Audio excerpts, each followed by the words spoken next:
20% contribute करता है आपके आपके सक्सेस में, राइट? जैसे एग्जांपल लीजिए, अगर हम ट्रेडर हैं तो उसमें एक ट्रेडर के लिए जो जो सब बहुत सारे काम है। जैसे एग्जांपल लीजिए, एक ट्रेडर जो है वो वो बैठ के यूट्यूब वीडियोस भी देखता है। एक ट्रेडर जो है बैठ के दूसरे ट्रेडर्स के इंटरव्यूज देखता है, या फिर काम करने के बहाने बैठ के झक मारते रहता है, लैपटॉप खोलकर बैठा हुआ है लेकिन काम कुछ कर नहीं रहा है, सिर्फ स्क्रीन को देखे जा रहा है और कुछ ना सपोर्ट असिस्टेंट कुछ ड्रॉ नहीं कर रहा है। तो आप देखेंगे कि जो जो 20% जो टॉप काम है, अगर आप एक ट्रेडर है तो आपका काम क्या है? पैसा कमाना। पैसा कैसे बनता है? स्टॉक चूज करने से बनता है। तो अगर आप जब आप ट्रेडिंग करियर में कौन कौन सा काम करते हैं, वो सारे काम का एक लिस्ट बनाए, पेपर पे लिखे, और आप देखें कि इसमें से कौन से वो टॉप काम है जिसके करने से पैसा बनता है। तो आपको पता चलेगा कि लाइव मार्केट में चलते हुए मार्केट में सपोर्ट रेजिस्टेंस ड्रॉ करने पे, चैनल ट्रेंड लाइन देखने से पैसा बनता है, और प्लस जब मार्केट ऑफ है तो स्टॉक ढूंढने से पैसा बनता है। इसके अलावा जितनी भी बातें होते हैं, दूसरे दूसरे लोगों की बात सुनना, ठीक है, या फिर ये बोलते रहना कि ऐसा नहीं होता है, वैसे ऐसा नहीं होता है, इससे पैसा नहीं बनता है, वो सब पैसा का वेस्ट, ये सब टाइम का वेस्टेज है। एक और छोटा सा मैं यहाँ पे एग्जांपल दे दूं कि एक जो सेल्स ट्रेनर है, सेल्स आपको पता है कि सेल्स में भी बहुत पैसा है। तो एक सेल्स ट्रेनर के पास में एक सेल्स ट्रेनर है, उसने ये बताया, उसका नाम है ब्रायन ट्रेसी। उसने अपने बुक में ये बताया कि एक एवरेज सेल्समैन जो है पूरे दिन में 90 मिनट काम करता है। उसका ऑफिस का शिफ्ट जो है वो 8 घंटे का होता है, लेकिन वो काम करता है सिर्फ 90 मिनट। और काम करना किसको बोलते हैं? अगर एक सेल्समैन है तो उसका काम क्या है? फोन करना, ठीक है। तो जितने देर वो फोन पे है वो सिर्फ काम में काउंट होगा, राइट? और जितने देर वो अपने प्रोस्पेक्ट से है, यानी कि जो कस्टमर उसके सामने बैठा है, वो काम में काउंट होगा। उसके अलावा सुबह सुबह ऑफिस में आकर ईमेल चेक करना, या फिर जो है कॉफी ब्रेक पे जाना, लंच ब्रेक पे जाना, बगल में बैठे हुए जो आपके एसोसिएट्स है उनके साथ बात करना, वो काम में काउंट नहीं होता है। तो अगर सिर्फ और सिर्फ काम को आप देखें कि आप कितने मिनट काम करते हैं, तो एवरेज सेल्समैन 90 मिनट से ज्यादा काम नहीं करता है। वैसे ही जो है एक एवरेज ट्रेडर कितनी देर काम करता है वो आप खुद कैलकुलेट कर लेंगे, ठीक है। रही बात सक्सेस रेशियो का कि 5% ट्रेडर ही पैसा बना पाते हैं, तो आप लोगों से जो लोग भी जिस प्रोफेशन में हैं, जैसे कि अंशुल जी है इसमें, वो इनकम टैक्स डिपार्टमेंट में है, विपिन जी है वो बैंकिंग सेक्टर में है सिंगापुर में। तो आप लोग खुद अपने पीछे की जिंदगी में चले जाइए और देखिए कि आप लोग जिस प्रोफेशन में आते हैं उस प्रोफेशन का सक्सेस रेट क्या है। आईटी का लोग एग्जाम देते हैं, एम्स ये मेडिकल का देते हैं, आईएम का देते हैं, उसमें सक्सेस रेट क्या होता है? उसमें सक्सेस रेट 5% से भी कम है। ट्रेडिंग में तो फिर भी आप 5% का बोल रहे हैं, राइट? और दूसरी बात, आपको अगर ट्रेडिंग में सक्सेसफुल होना है तो सबसे ये बिल्कुल कठोर सकते हैं कि अगर आपको ट्रेडिंग में सक्सेसफुल होना है तो आपको उतना टाइम इसमें देना पड़ेगा जितना आप दूसरे बिजनेस में देते हैं। जैसे एग्जांपल लीजिए, अगर आप एक दुकान खोलते हैं, आप एक शॉपकीपर, आप एक किराने की दुकान खोलना चाहते हैं, एक छोटा सा जो सुपरमार्केट टाइप का भी खोलना चाहते हैं, तो आपको पता है कि जब आप अपनी शॉप ओपन करेंगे तो पहले मंथ में कोई आमदनी उससे नहीं होने वाली है। पहले मंथ में लोग को पता चलेगा कि यहाँ पे कोई शॉप ओपन हुआ है, उसके बाद जो है लोग आना स्टार्ट करेंगे, तो आपको नेक टू नेक आने में ही 6 महीने लग जाएगा। उसके बाद प्रॉफिट तो बहुत दूर की बात है, प्रॉफिट बहुत देर से स्टार्ट होना आना स्टार्ट होता है, राइट? तो वैसे ही ट्रेडिंग एक ऐसी है कि आप सोचे कि आपने एक दुकान खोली है, इसके चलने में टाइम लगेगा, राइट? और जैसे कि और मैंने आज तक अपने लाइफ में मैं ऐसे किसी इंसान से नहीं मिला हूं जो ट्रेडिंग को एज ए जॉब लेता है, ट्रेडिंग में उतना टाइम देता है जितना वो जॉब में देता है, मार्केट में उतना टाइम देता है जितना वो आम जॉब में देता है। आम जॉब में आप 9 घंटे का टाइम देते हैं ना, 7 घंटे एग्जाम्पल लीजिए, आप काम करते हैं। जैसे मैं बीपीओ सेक्टर में था काफी दिनों तक, तो बीपीओ सेक्टर में 9 घंटे की शिफ्ट होती है, 8 घंटे ऑन द स्क्रीन हम लोग रहते थे, और 7 घंटे का हमारा प्रोडक्टिव आवर होता था, ठीक है।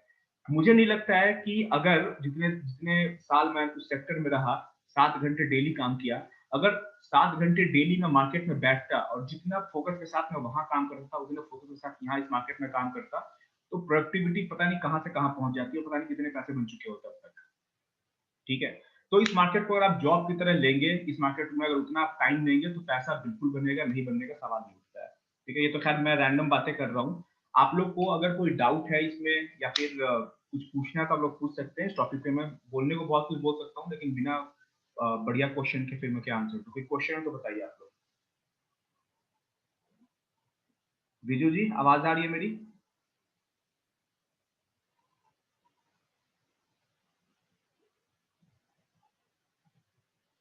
5% ट्रेडर प्रॉफिट करते हैं, बिल्कुल सही 5%, लेकिन 5% एक बहुत अच्छा नंबर है। ये जो कंपटीशन के एग्जाम होता है, चाहे वो टीचर के एग्जाम ही क्यों ना हो, उसमें 5% लोग भी पास नहीं करते। यहाँ पे तो 5% लोग पास कर जाते हैं, और वो भी बिना पढ़े लिखे। सर 0.1% ना सीए बनते हैं। 0.1% सीए में, इसका मतलब ये थोड़ी है कि सीए का प्रिपरेशन बंद कर दिया जाए।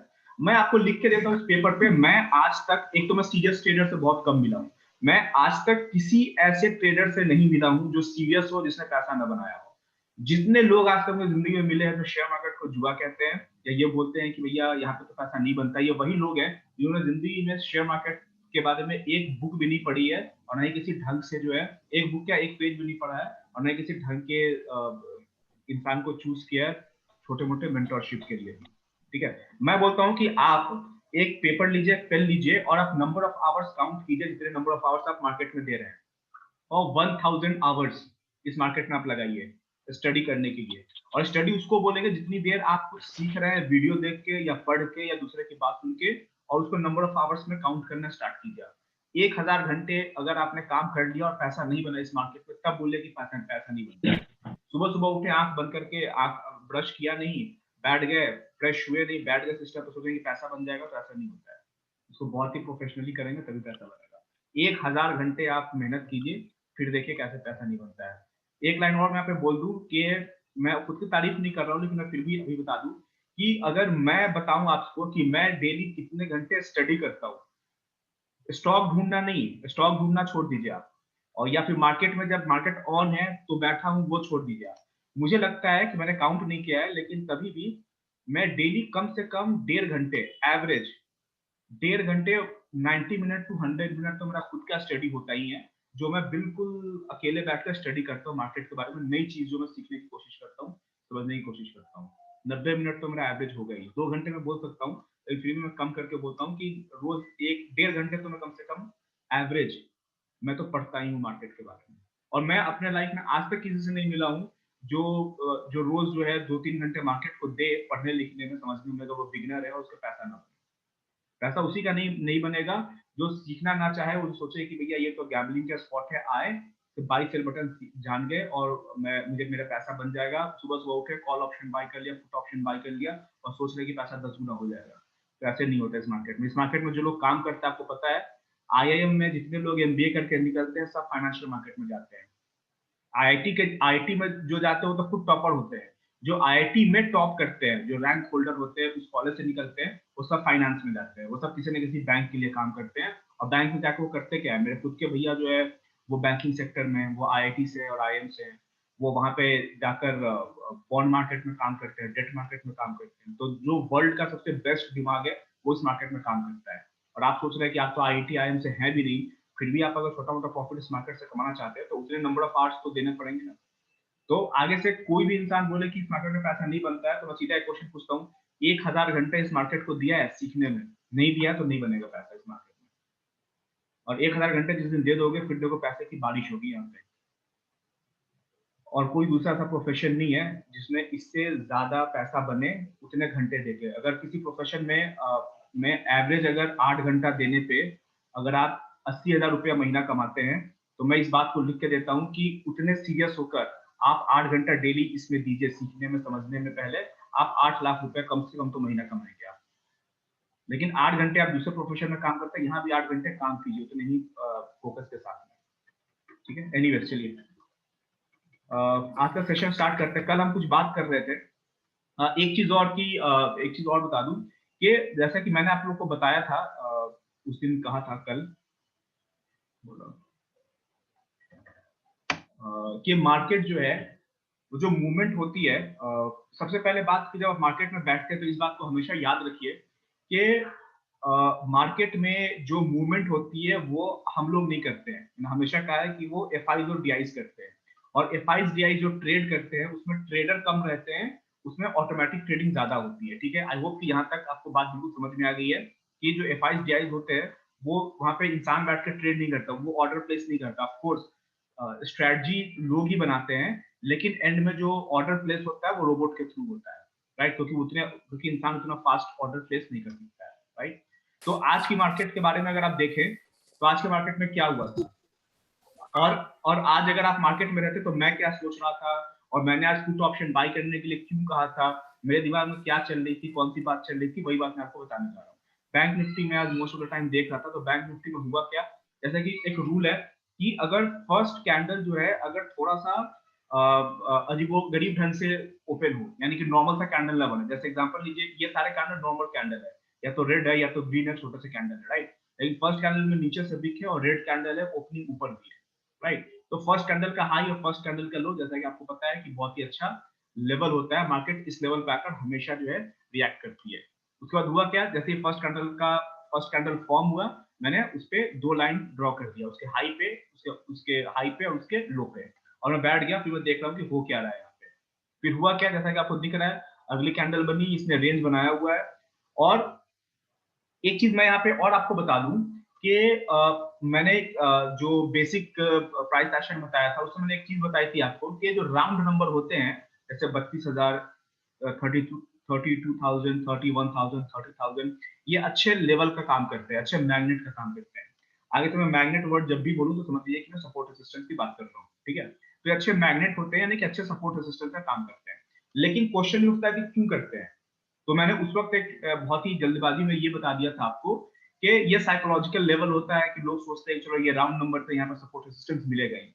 लेकिन जब किसी से पूछिएगा, अगर आप इसको खुद से जब अकेले में क्वेश्चन खुद से पूछिए कि आखिर ऐसा होता क्यों है, तो आप इसका आंसर ढूंढने की कोशिश करेंगे तो आपका दिमाग खुद बताएगा थोड़ी देर में। ऐसा इसलिए होता है क्योंकि ये सारे जो है ये राउंड नंबर जो होते हैं ना, वो स्ट्राइक प्राइस होते हैं।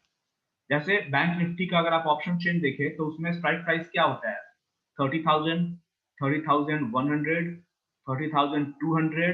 और आप देखेंगे कि बैंक निफ्टी में जब आप ऑप्शन चेन देखेंगे तो हर 500 पॉइंट के बाद में हर 500 पॉइंट का जो मल्टीपल होता है उसमें सबसे ज्यादा काम होता है, उसमें सबसे ज्यादा कॉन्ट्रैक्ट ओपन होते हैं। जैसे 30,500 पे बहुत ज्यादा कॉन्ट्रैक्ट होंगे, उसके बाद 30,600, 30,700 पे कम होंगे। 30,500 के बाद में सबसे ज्यादा जो जो जो कॉल या पुट का जो बिल्डअप होगा वो 30,500 के बाद में सीधा 31,000 पे होगा। फिर 31,500 पे ज्यादा जो है कॉन्ट्रैक्ट राइट किए जाएंगे। ऐसा नहीं है कि बाकी होता तो हर 100 पॉइंट पे है, लेकिन 500 के मल्टीपल पे ज्यादा होता है। तो वैसे ही 32,000 जो है वो 1000 के मल्टीपल में है। और दूसरी बात क्या है कि बैंक निफ्टी का जो लाइफ टाइम हाई है वो 32,000 से थोड़ा सा ऊपर है, 33,000 कुछ का है, राइट? और ये 1000 के मल्टीपल में है 32,000, ओके? और जितने भी एफआईज डीआईज होते हैं जब वो ट्रेड करते हैं तो वो हर तरीके से ट्रेड करते हैं। वो ऑप्शन भी राइट करते हैं, कॉल ऑप्शन सेल करते हैं, पुट ऑप्शन सेल करते हैं। उसके अलावा जो है वो ऑप्शन राइटिंग के अलावा वो फ्यूचर में भी काम करते हैं, राइट?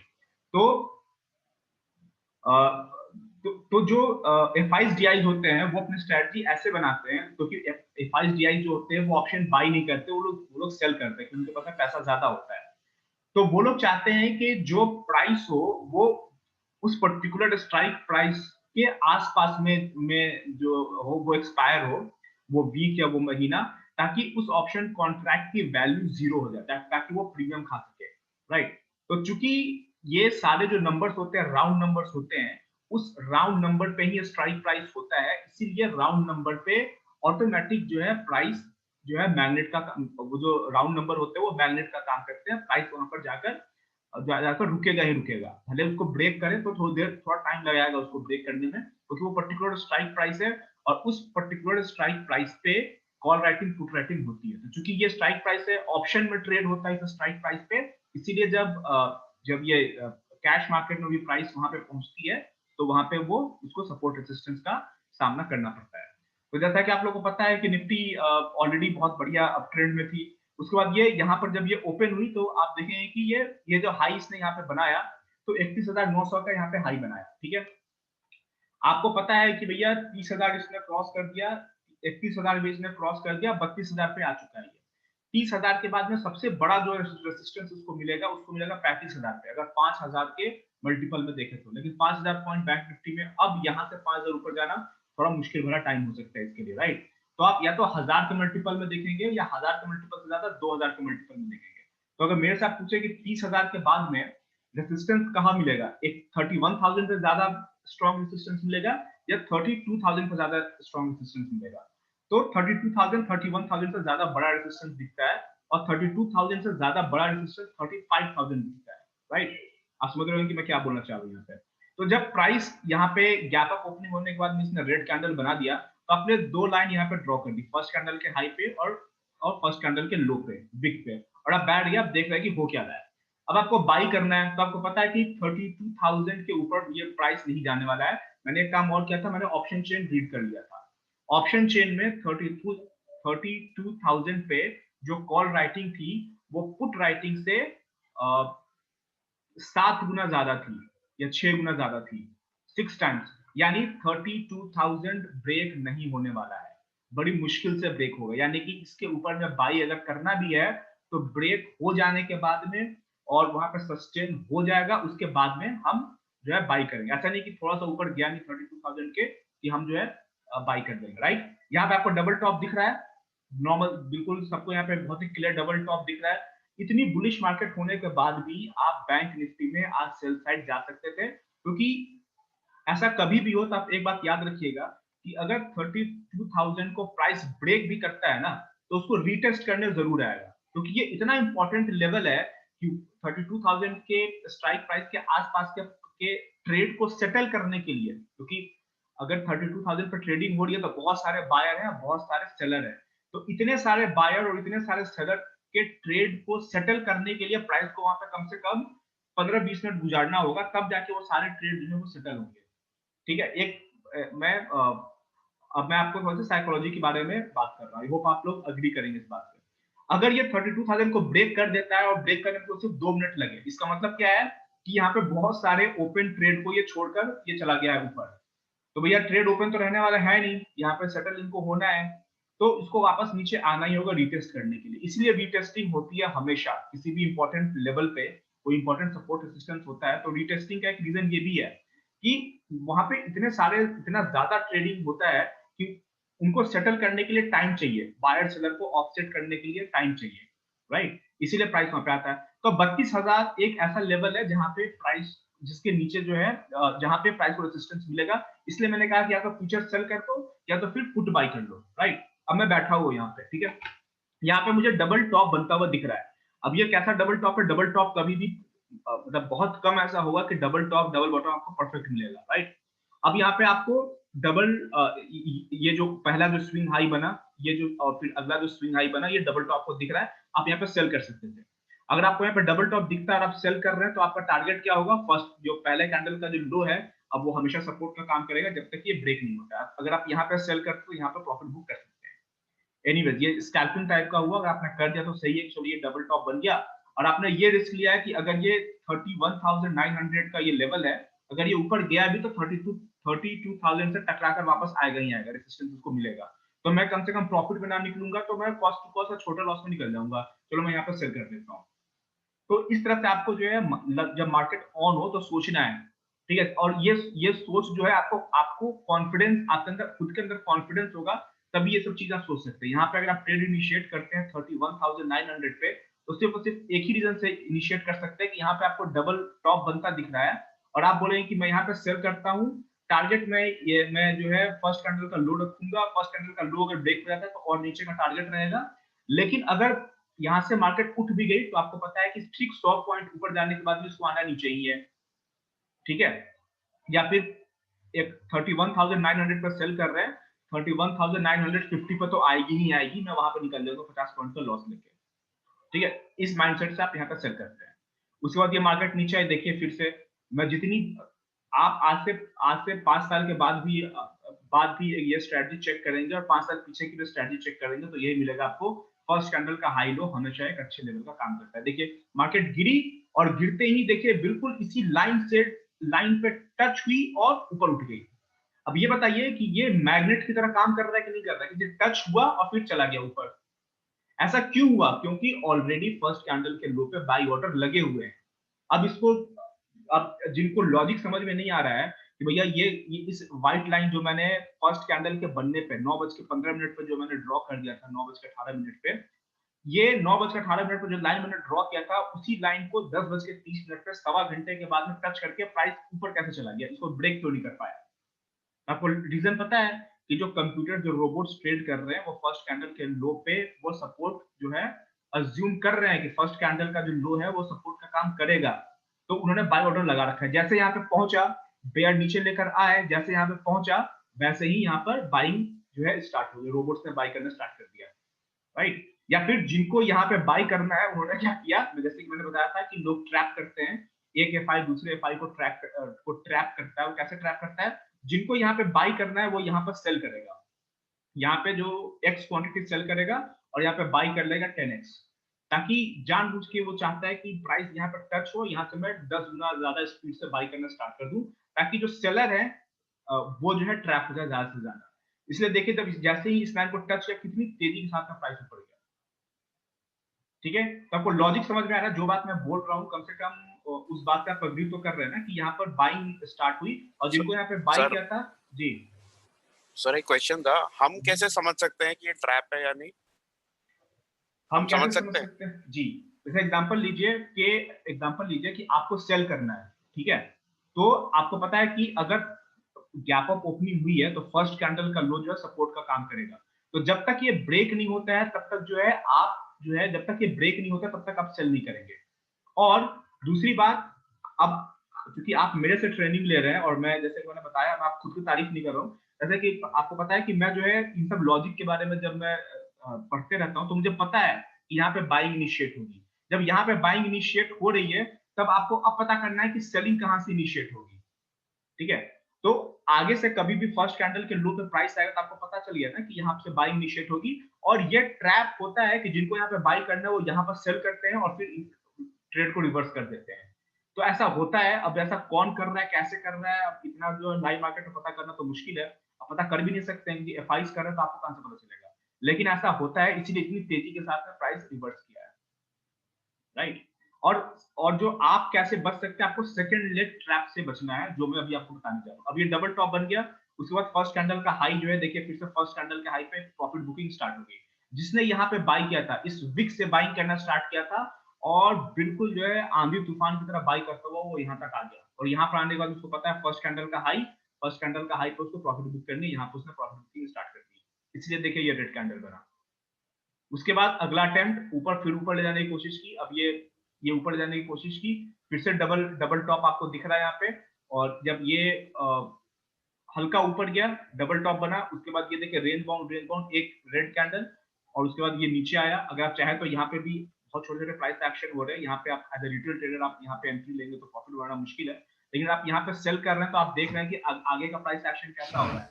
2 रेड कैंडल, एक green candle, red candle, green candle, green candle, red candle, यानी कि अब यहाँ पे जो है मार्केट रेंज बाउंड है, लगातार रेड कैंडल या लगातार ग्रीन कैंडल नहीं बन रही है, राइट? उसके बाद यहाँ पर जो है बुल बेयर दोनों कंफ्यूज है कि जाना कहाँ है। उसके बाद एंड में हुआ क्या, जैसे ही एक बड़ी बुल कैंडल बनी, उसके बाद बुल कैंडल और उसके बाद बाय ऑन हाई का जो एल्गोरिथम होता है वो रन करना स्टार्ट हो गया, वो सीधा यहाँ तक मार्केट को खींच के लाया। अब मैं आपको ये वाला हाई और इस हाई में आपको मैं कंपेयर करने की कोशिश कर रहा हूँ, ठीक है? मैं सेकंड लेग ट्रैप को लेकर जा रहा हूँ। आपको पता है कि यहाँ पे मार्केट की 32,000 पे इसको रेसिस्टेंस मिलना है, ठीक है? लेकिन मैं हमेशा बोलता हूँ कि आप जहां सेल कर रहे हैं ना, अगर आप कितने भी कॉन्फिडेंट हो ना, तो 1 लेग और ऊपर जाने की संभावना को आप नकार नहीं सकते। जैसे एग्जांपल लीजिए, अब इस चार्ट को पीछे से देखिए, ये लगातार यहाँ से उठ के यहाँ तक आया है, राइट? जब ये यहाँ तक आ चुका है, आपको 32,000 पे 32,000 पे रेसिस्टेंस मिलने वाला है, यहाँ पे आप सेल करते भी है, तो आपको ये पता होना चाहिए कि भैया बिल्कुल इतना टाइट स्टॉप लॉस यहाँ पर नहीं रखो कि हल्का भी ऊपर गया तो आपका स्टॉप लॉस हिट हो गया, क्योंकि अभी भी ये 32,000 पे नहीं है। तो जैसे कि आप ये सोच रहे हैं कि 32,000 रेसिस्टेंस है तो 31,900 से भी मार्केट नीचे आ सकती है, ऐसे एक संभावना ये भी है कि 32,000 ना जाके 32,100 से मार्केट नीचे आए, क्योंकि जो रेसिस्टेंस और जो सपोर्ट होता है वो कभी भी एग्जैक्ट नहीं होता है कि बिल्कुल पिन पॉइंट से उठ जाए। जैसे यहाँ पे बिल्कुल पिन पॉइंट से उठा है, क्योंकि ये बहुत ही छोटे टाइम फ्रेम की ट्रेडिंग है, ये जो है स्कैल्पिंग वाली ट्रेडिंग है, इसलिए बिल्कुल पिन से ये उठा है यहाँ से, राइट? लेकिन जब 32,000 एक नंबर है तो जरूरी है कि बिल्कुल 32,000.00 से मार्केट जो रिवर्स करेगी, ये 31,900 से भी रिवर्स कर सकती है, 32,100 से भी रिवर्स कर सकती है। इतना आपको फ्लेक्सिबल रहना है, राइट? तो सेकंड लेग ट्रैप यही है। तो अब आप जो है इस प्राइस एक्शन को देखिए, ये तो रेंज बाउंड प्राइस एक्शन है। अब अगर ट्रेंड वाले प्राइस एक्शन की बात की जाए तो ये ट्रेंड है, इस ट्रेंड के बाद में डबल टॉप आपको दिख रहा है, उसके बाद सेकंड लेग यानी कि एक लेग ऊपर और जा सकता है, और अगला लेग देखिए बिल्कुल 32,000 पे ही जाकर फिर मार्केट नीचे आ गई। तो अगर आपने यहाँ पे सेल किया हुआ है और नीचे प्रॉफिट बुक नहीं किया, जो कि आप नहीं करेंगे क्योंकि आपने डबल टॉप देखकर आपने सेल किया हुआ है, तो आप जो है इस बात को लेकर बैठेंगे कि अगर ये 32,100 जाती है ना मार्केट, तो वहां पे मैं क्वांटिटी को ऐड करूंगा मैं, ठीक है? तो ये देखिए ये 32,100 तो नहीं गया, 32,000 से ही फिर इसने अब यहाँ पे प्राइस एक्शन के ऊपर फिर से यहाँ पे डबल टॉप बनता दिख रहा है आपको, राइट? यानी कि जो सेकंड लेग ट्रैप है यहाँ पे जिसने सेल किया है, उसको एक ट्रैप मिला कि भैया यहाँ पर सेकंड लेग ट्रैप, मतलब यहाँ से जो मार्केट है, जो बेयर है वो बुल को कह रहा है कि भैया बाई करो, देखो कितना बढ़िया बढ़िया जो है कितना अच्छा मैंने बाई सिग्नल बना दिया, लगातार ग्रीन कैंडल, लगातार बुल कैंडल। लेकिन आपको कॉन्टेक्स्ट देखना है। कॉन्टेक्स्ट क्या है? अभी तक का कॉन्टेक्स्ट ट्रेडिंग रेंज है आज का, और पीछे का बुल है, लेकिन 32,000 पे रेजिस्टेंस है, और यहाँ पे आपको यहाँ डबल टॉप दिख रहा है और यहाँ पे डबल टॉप दिख रहा है। सेकंड लेग यानी second entry, second double top entry मिले, पहला डबल टॉप और ये दूसरा डबल टॉप यहाँ पे मिल चुका है, तो यहाँ पर सेल बनता ही बनता है आपका। और फिर देखिए उसी के बाद में मार्केट गिरी है, तो मार्केट को गिरना चाहिए था यहीं से, लेकिन मार्केट जो है यहाँ से नहीं गिरी। बेयर जो है इनफ बुल का इंतजार कर रहे थे, और फिर जब यहाँ पर आई तो यहाँ से देखिए बहुत तेजी के साथ में सेलिंग स्टार्ट हो गया, ऊपर गया, पुल बैक लिया पीडीएच का, और फिर से नीचे सेलिंग हुआ, और उसके बाद फिर से मार्केट वापस उसी जगह पर आ गई, फर्स्ट कैंडल का जो हाई है वहीं पर आ गई, और उसके बाद क्या हुआ, फिर मार्केट वहीं रुक गई। तो मार्केट गई कहीं नहीं। मार्केट अगर आप जो है ओवरऑल देखें पूरे दिन में क्या हुआ, तो पूरे दिन में हुआ कुछ नहीं। पहले कैंडल जो ओपन प्राइस है वहीं पे एक्सपायर भी हुआ है, देखिए ओपन प्राइस यहाँ पे है, ये जो व्हाइट कलर की लाइन है, एक्सपायर भी है यहीं पे हुआ है, 3 बजे तक मार्केट वहीं पे थी, गई कहीं नहीं। लेकिन जो ट्रेडर है, जो मार्केट को समझ रहे हैं चीजों को, वो देखिए कितने सही तरीके से मूवमेंट हो रहा है। कल भी मैंने बिल्कुल निफ्टी पे आपको एक एक कैंडल का मतलब बताया था, आज भी देखिए जो प्राइस एक्शन जो मैंने बताया है, फर्स्ट कैंडल का हाई, फर्स्ट कैंडल का लो, यहाँ पे वहां पे देखिए फर्स्ट कैंडल लो पे सपोर्ट ले रहा है, डबल टॉप है। सेकंड लेग ट्रैप के लिए मैं हमेशा रेडी रहने को बोलता हूँ कि एक लेग और ऊपर जा सकता है, आप जहाँ पे एंट्री ले रहे हैं और आपको सेम प्राइस एक्शन में, तो वहां पे पोजीशन को ऐड कीजिए, क्योंकि यहाँ पे लॉजिक है, आप डर से ऐड नहीं कर रहे, आप लॉजिक से ऐड कर रहे हैं। जिसने और जिसको सेकंड लेग ट्रैप के बारे में नहीं पता है, वो यहाँ पे सेल करेगा, इसके ऊपर में स्टॉप लॉस डालेगा, उसका स्टॉप लॉस हिट हो जाएगा, फिर कहेगा यार मार्केट तो गैम्बलिंग है, यहाँ पे तो पैसा बनता ही नहीं है, मेरा स्टॉप लॉस हिट करा के मार्केट नीचे चलेगी, स्टॉप लॉस लगाना ही नहीं चाहिए। ये स्टॉप लॉस लगाना चाहिए, लेकिन आपको सोच समझ के लगाना चाहिए कि कहाँ पे स्टॉप लॉस बनता है, मार्केट में क्या हो रहा है।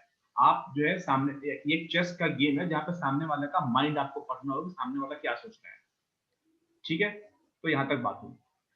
इसके बारे में आज के चार्ट के बारे में कोई क्वेश्चन तो पूछिए, वरना प्राइस एक्शन के बारे में एक दो बात और मैं बताता हूँ। अब मैं थ्योरी के बारे में आ जाता हूँ। उस दिन जो बातें जो रह गई थी वो बात मैं आपको बताऊंगा अभी। और दूसरी बात, यहाँ पे अभी 1 मिनट में सेशन खत्म हो जाएगा, फिर से आप लोग ज्वाइन हो जाइएगा सेम लिंक से। यहाँ पे जो है और भी दूसरी बातें जो नहीं हुई वो जानने की कोशिश करते हैं, या यहाँ पे चैनल दिख रहा था आपको या कुछ दिख रहा था। जैसे मैंने बताया कि फर्स्ट कैंडल का हाई, फर्स्ट कैंडल का लो आपने तो ड्रॉ कर दिया, लेकिन उसके अलावा आपको चैनल भी ड्रॉ करने पड़ेंगे, लेकिन चैनल ड्रॉ करने लायक मुझे कुछ दिख नहीं रहा है, क्योंकि ये तो डबल टॉप है, परफेक्ट डबल टॉप नहीं है, थोड़ा सा भी ऊपर डबल टॉप है तो चैनल तो बनेगा नहीं। यहाँ पे हॉरिजॉन्टल लाइन बनेगी, यहाँ भी हॉरिजॉन्टल लाइन है, क्या कोई चैनल बन रहा है? यहाँ पे आप एक चैनल ड्रॉ कर सकते थे, काम नहीं आएगा, लेकिन ड्रॉ यहाँ पे एक चैनल दिख रहा है मुझे, कि मैं कहूँगा कि ये एक चैनल है, और इस चैनल को मैं क्लोन कर दूंगा, और क्लोन करने के बाद में मैं कहीं भी सॉरी इसको, इस ट्रेंड लाइन को मैं क्लोन करके और नीचे कहीं फिट करने की कोशिश करता हूँ कि क्या कुछ दिख रहा है मुझे, या फिर आपको सिर्फ ये ऊपर ये वाला और ये वाला टॉप दिखा, तो आपने एक ऊपर का ट्रेंड लाइन ड्रॉ किया, और उसके बाद में ये वाला कैंडल, यानी कि इसके पीछे कैंडल का लो आपको देखना पड़ेगा। तो ये कैंडल अगर यहाँ पे आपने अगर इस कैंडल का हाई आपने लिया है, तो इस कैंडल का लो आप ले सकते हैं, राइट? इस कैंडल के लो पे ऐसे, या फिर यहाँ ले सकते हैं, तो यहाँ ले सकते हैं, ठीक है? मैं ये समझा रहा हूँ कि ये वाला टॉप आपको दिखा और उसके बाद एक टॉप नीचे दिखा, तो इन दोनों टॉप को आपने ऐड कर दिया, तो एक रेजिस्टेंस का लाइन आपको मिल गया। लेकिन नीचे का सपोर्ट कहाँ मिलेगा? आपने क्लोन किया, तो आपको जो कैंडल्स दिख रहे हैं वो ये वाला हाई और ये वाला हाई दिख रहा है, तो इसके